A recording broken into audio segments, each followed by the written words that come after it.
Ladies and gentlemen, we are back with a new episode and new series here on the channel. FIFA 21 Atlanta United career mode is back and we are in the MLS. As you guys see, my manager is wearing a fresh fit, some floral shirt, something like that. We love it. We are playing in the FIFA mod. Once again, as you guys see, the Leipzig background is still there. There's not a Atlanta United one. So for the time being, that's going to be the one that's on the screen until I remove it and replace it with something probably like an Arsenal one or something like that. But as you guys see on the screen, one, that's not what Bedoya looks like, and two, he went to Basel. I went ahead and went through the January transfer window that you're required to start in for the MLS career mode, which I've already complained enough about the fact that they make you do that and you can't skip the window. But I went through, and anybody that was sold from an MLS team, I moved back to the MLS team. Now, if they signed somebody, I'd left them. And the reason I did that is because technically the window is still open in real life.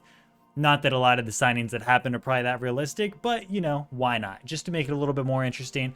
But if we take a look, we do have our team. George Bello, Robinson, Franco, Lennon, Guzan in goal, who doesn't have his face. We'll get to that in a second. Moreno, Sosa, Heinemann, who also doesn't have his face. We'll get to that in a second. Jurgen Damm, Barco, and Martinez. Now, when I say they don't have a face, let me change this real quick. He doesn't have a face. Right? Wait, has that been like that this whole time I've been recording? Okay, I don't know what that was. Brad doesn't have his face, and if we come down to Heinemann, he also doesn't have his face. The faces were actually worse than that. I just put them on generic faces because I can't get their normal faces in the game. Reason being is because whenever they add the faces to the players that don't have faces in this game, they have to replace them with somebody. So like those two faces are actually somebody else's faces that they used for other people. The reason they picked Heinemann and Guzan is because they have low potential. So in career mode wise, they're not worried about people going out and trying to sign Heinemann and Guzan and worrying about their face. Of course, whenever we're doing an MLS career mode, that does kind of mess things up a little bit, but that's all right. We're not going to think too much into it. I might actually just take the face mod off potentially. And then see if that fixes it. That could be something I do. Let me know in the comment section down below. Because I mean, it's not like we're going to be playing in the leagues that matter if we have the face things. Would you rather me have Brad and Heinemann's face? I think so. I'm probably going to do it. I don't even know why I'm asking. But here we go. We're in here. I'm going to go ahead, do the simulations for the training, and then we'll hop into the first game of the season. Now, I do want to mention that I am going to try and do this as close to Gabriel Heinz style of team as I can, and I'll show you guys in the squad. If we come over to the squad and we go over to tactics, these are just tactics that I personally run, but also line up pretty well to Gabriel Heinz, which is why I like him as a manager. We're going to be running 5 width, 10 depth, which is going to make a really high line for defense, and then offense, 2 players in the box. We're going to do long ball and 5 width. Now the 2 players in the box is probably not accurate. We more so have like probably like that. Maybe I should start with this. Let's start with this and then go down to 2 later. The reason I'm going to say this is because we're going to talk about this a lot this season, about how we currently play versus how I believe we will end up playing as time goes on, and how good we really could end up playing with this style of team that Heinz is trying to put into effect. But we are going to be kicking things off with a match against Nashville. I do want to go ahead and let you know that we are, again, in the FIFA mod. So that does mean that we are trying to get into the CONCACAF Champions League. If you guys missed that video, go check it out. We uploaded it yesterday as you guys are watching this. We have to get through the first 2020 season, and then in 2021, the CONCACAF Champions League starts, and the top 5 teams from the MLS are qualify into the Champions League, and that's based off of the Supporter Shield. As far as I can understand, I believe it's based on the Supporter Shield because we won the MLS Cup and didn't get into the CONCACAF Champions League in that simulation that I did. But that's neither here nor there. We're here, we're ready, we're playing. Atlanta United versus Nashville. And Nashville is in, I guess, a stadium that would be like the one that they're going to have in the future. This isn't their actual stadium, right? No, it's not. Okay, let's hop into it and let's get things going. Ooh, a beautiful through ball. Joseph Martinez. Now, throughout this season, it's obviously this is going to be a lot of us being able to talk about Atlanta United. One, the new jerseys are in the game. Absolutely love it. Meant to wear my jersey for this recording. Completely forgot. It is what it is. But the biggest topic, I guess, is Josef Martinez coming back from injury. How good is he going to be, or how much is he going to struggle over time for Atlanta United? I mean, you have to think about it, and the way that it's looking, I mean, again, he's coming off of injury. I'm not expecting him to go back immediately to the form that he had before. But there's rumors that Atlanta United are looking at strikers that could replace him, which means that they're starting to get a little bit worried. Maybe things aren't looking that great in training either. I'm not sure. Obviously, by replacing, I'm not saying that they're going to drop him, but they're looking for somebody a little bit younger in the future at the striker position. Let's go Sosa. Horrible ball. Now, I should go ahead and just say, while it is on the top of my mind, I am playing Moreno at left wing right now. I personally don't think he should be played there, but again, that's what Hines is doing right now. Oh my God, what a ball in. And there's the goal, man. Nashville levels. But yeah, I don't think Moreno should be a winger. Let me know what you guys think in the comment section down below. Also, just to reiterate, with the Josef Martinez transfer, if it did happen, the names that are getting floated are some pretty expensive names for some really big future stars, which makes me think that obviously it's going to have to be a DP. And I'm thinking that our quote-unquote Barco replacement is actually going to be a striker DP. What a shot from Hindman. God, I wish I had his face in the game right now. What a shot from Hindman, though. Let's go, baby. And I genuinely think that with the amount of midfielders that we signed, managing to get a lot of people on budget, looking at the future of our midfield, you got to expect that Barco obviously is going to be moving in the next window. That's where he wants to be. He wants to go to Europe. We can't be stopping him. And I think it's his time to go. With that being said, obviously a DP spot opens, and I don't think we really need to use it on a quote-unquote Barco replacement as much as maybe Atlanta, if they're really thinking about this, is right to go ahead and use it on a Josef Martinez replacement as a number or a second striker that maybe could play in the midfield, or a number 2 striker, or make Josef the number 2 striker based on form. But giving him that competition will be very interesting to see.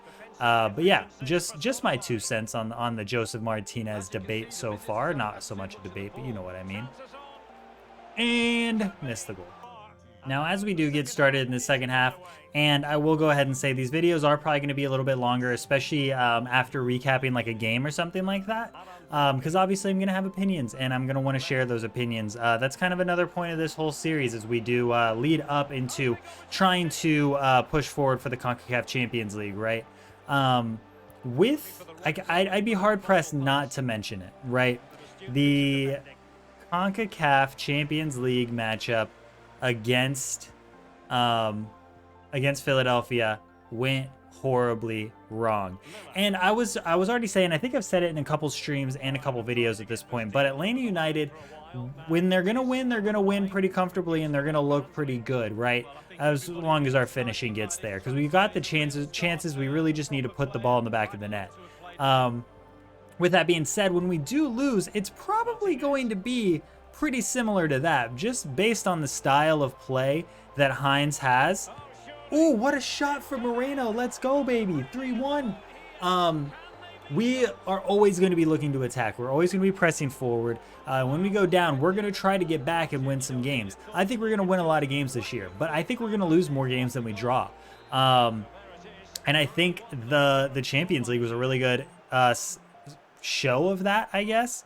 Not that it's something that I'm proud of, but at least I guess it'll make things interesting. But the games that we lose are probably going to be pretty bad, because it's going to be teams like Philadelphia that are really good on that counterattack, that are going to be putting those numbers forward and just playing on our back foot. And whenever they do that, they're going to get in on goal, and they're going to have chances at Brad. And if Brad doesn't save them, or if Miles can't come up with the save, then we're going to be in a bad spot. That's just the way that it's going to be this season. I don't agree that he should have done it as early as he did after we conceded, with how well we played in the first half. But I mean, if we would have came back and had a lead going into the second leg, he would have been looked at like a genius. So it's just one of those things, man. But again, I'd be hard pressed not to at least bring up the game and the 3-0 deficit that we're going into next Tuesday with. Ooh, beautiful through ball from Joseph Martinez into Barco. Can we make it 4-1? We absolutely can. We're walking away from Nashville with a massive lead. And I think I might take these games down to 4 minutes to see if that maybe helps with the excessive goal scoring that I have come to do in FIFA on Ultimate Difficulty.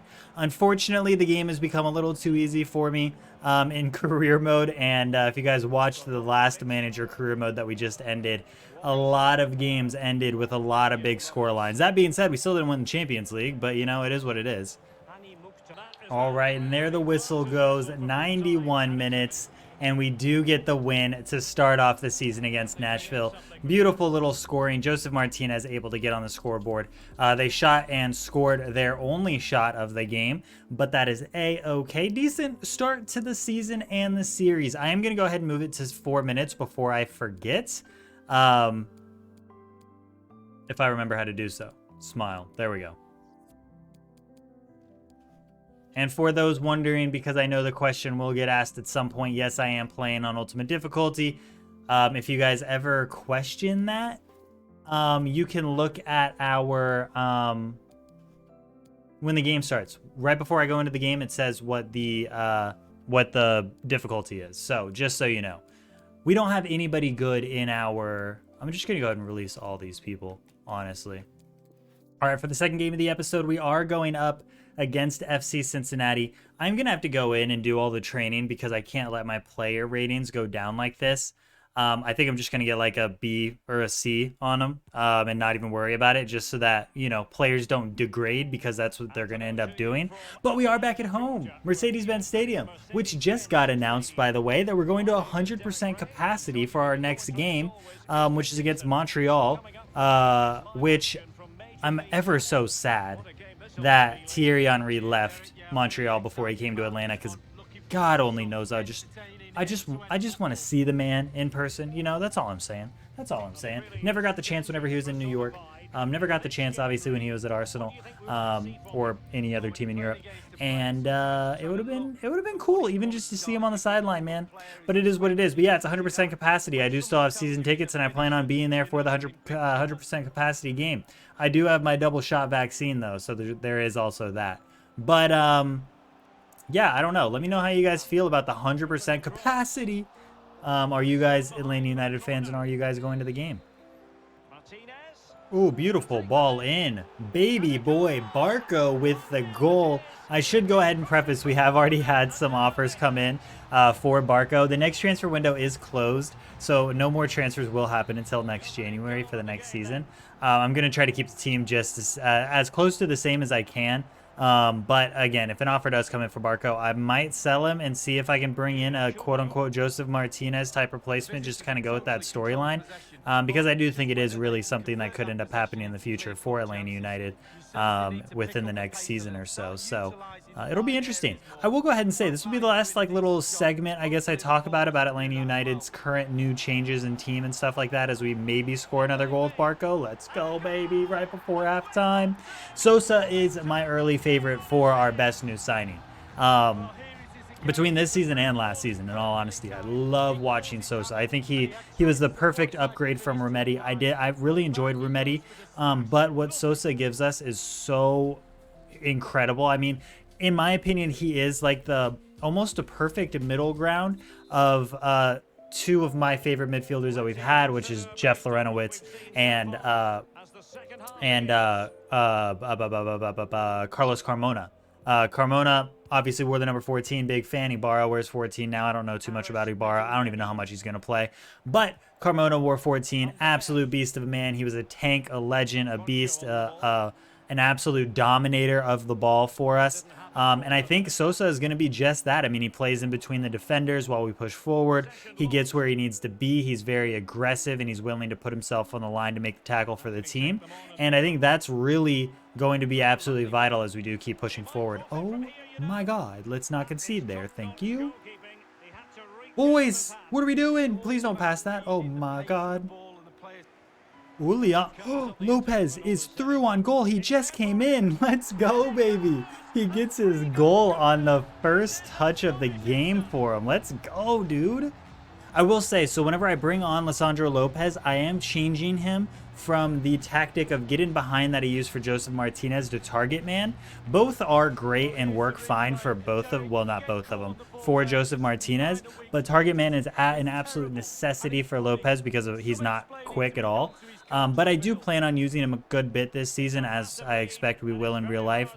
But it does require me to change our play style a little bit. But in opportunities like that, when we already have the lead and the team's pushing forward, tons of space for Lopez to just take that touch and get past the defense, which is absolutely massive. Oh, does Moreno keep this in? Get the cross into Lopez? What a save from the keeper, Rossetto. Couldn't get a good enough hit on it, but that's okay. 87 minutes in, 3-0 lead, 7 goals in the day so far, at least. We might even get another one here from Lopez as he tries to work his way around the defender.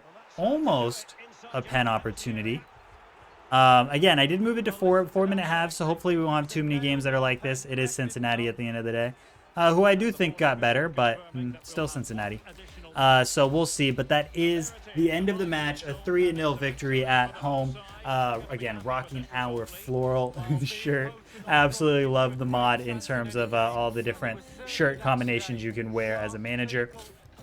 But yes, I'm very excited to be bringing back the Atlanta United career mode.